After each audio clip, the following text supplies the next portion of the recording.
having a fantastic day. If you are liking my videos, please subscribe, share, and like the videos, and hit the bell icon for the notifications. So today I'm going to show you how I took care of my jasmine plants in the winter, and also and these are in ground. I didn't put them in pots. Most of the people they do it in pots, and I'll make another video of how to take care of your potted jasmines later. But for now, I mean, what do you need to do at the break of spring? I mean, these will start throwing out shoots, and how do you clean them up? How do you boost their ability to give you more flowers and not the green stuff?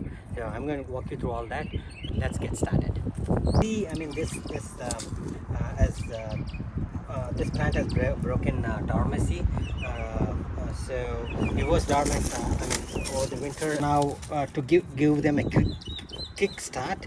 Now what you want to do is, the reason I waited for for them to break dormancy is I want to gauge how much damage the winter has done. Sometimes, I mean, if the winter is mild, you have damage only until here. Sometimes it's all the way to the ground, but the past winter was brutal, so you see damage all the way to the ground. So now our first task is to get all this, clean up all the dead branches and remove all the leaves and get some air in there, so the new shoots have no trouble growing. This I'm going to use my looper, viscous looper. I mean, you can use it, and what I want to do is I don't want to touch the green shoots that are coming out. So before that, to gauge what's in there, I'm going to clean up all the mess around it. So just get as much as you can, and the inside parts you can get as you clear it out, because there's a good possibility you might break the shoots. So once you've gauged, I mean, once you've cleaned up all the mess, I mean, what you do is take your looper and just keep cutting, because these are very dead branches and these are very woody as well, so that is why I'm using a looper. And if you have anything that you cannot get with the looper from the inside, see, in the inside, then you can use your this is the mainly used for small plants. But if you can't get anything in the middle, I mean, I would say use this. I mean, this is a little, you got to put more force. That's the only reason I don't use this. I mean, for the, it doesn't work for the stronger ones. So I mean, you got to do this for the entire plant. For the purpose of this video, I've already done this plant. So what I've done is I've taken off all the dead branches here, and now what I'm doing is, once I do that, I'm very carefully with your cultivator, just go and dig up this and break the soil a bit, give it some room for give it some breathing room, and that in turn will make the shoots grow upwards. I mean, grow very easily. I'll tell you why I'm doing that in a bit. So dig up around the plant. So I'm going to give it some boost here. See all that fungi material? That's very good indication your soil is very healthy. You get to the, I mean, you do it as best as possible. If you were afraid, I mean, if there's I mean, if there's too much vegetation in the middle, just don't touch it. I mean, it's okay. Just and make sure you I mean, you loosen up all the soil on the edges here, and we are going to add compost to this soil here to give it a kick start, and let's see how to do that. So this is the compost that I've done last year in my compost bin right there. I'll tell you in another episode how to do that. I mean, this is all kitchen scrap, browns, and everything.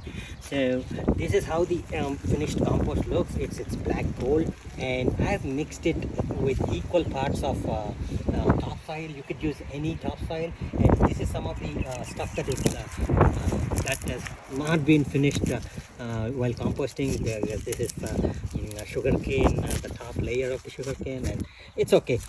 Many people say you have to you have to separate all that dead material, I mean the material that has not composted, but I personally don't do it, and that method has worked for me. And if you have the time and really want to take off all this, I mean, you can just take them off and toss them, or if you have a sieve, you can even separate them that way. So let's get, and this is the 50-50 material, soil, topsoil, and compost together. So let's toss this. I mean, let's do a top dressing. Don't dig it into the soil, because if there's any unfinished material, it would lock up nutrients. So I'm doing a top dressing. That's all I'm doing. So let's go and do it. So once you've got, once you've dug up and aerated the soil enough around the roots of this, so all you have to do is take your compost, that mix, the compost and topsoil mixture that I made, and just sprinkle it around and on top as well.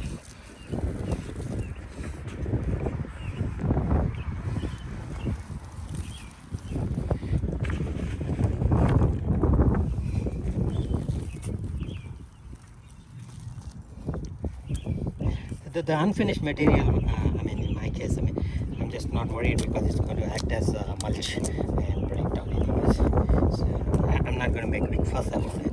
So this is all the top dressing that I'm going to give for now, and I know, my compost, I did not test the composition of my compost. Some people do it before putting, but I'm pretty sure it has more nitrogen than, to give it a kickstart, nitrogen is good for now. That post care, I'm going to make another video on what to give and when to give it.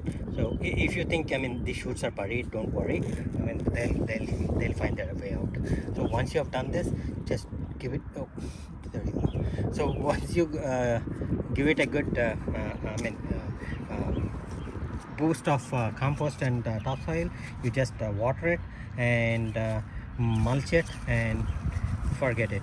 This is all you need to do to kickstart the growing process for Jasmine. Once you have top dressed with your compost and topsoil mix, all you have to do is give it a good soak, and you can see all the fruits that are coming up, and that is why I told you to don't worry about burying. If you are worried that they will be buried in, so, and do this for 2 to 3 days, once in the morning, once in the evening. Not too much watering, just on the top, and that is about it. Once you're done with your looper, so you don't want to use it elsewhere, because if there is any virus or disease on this, you're going to carry it. So best way to do that is take 1:10 parts of household bleach, and make sure you just dip the looper in there and let it stay in there for 10 to 20 seconds, and that will take care of any virus or bacteria. And after that, you want to wash off these loopers, because the chlorine will rust your looper, and you don't want that to happen. These are expensive. So that's about how you maintain clean your looper after. So after you have done with the cutting process, and do it religiously with any when you cut any plant. So if you like my videos, please do subscribe and share it with your friends, and do not forget to hit the bell icon for notifications, and also do leave in comments if there's I'm here not to debate anyone's process, but this is what has been working for me for years, and that is what I'm sharing with you. So if you have any comments on better ways of doing it, I'm ready to learn from you. And thank you for watching, and thank you for all your support and encouragement. Bye.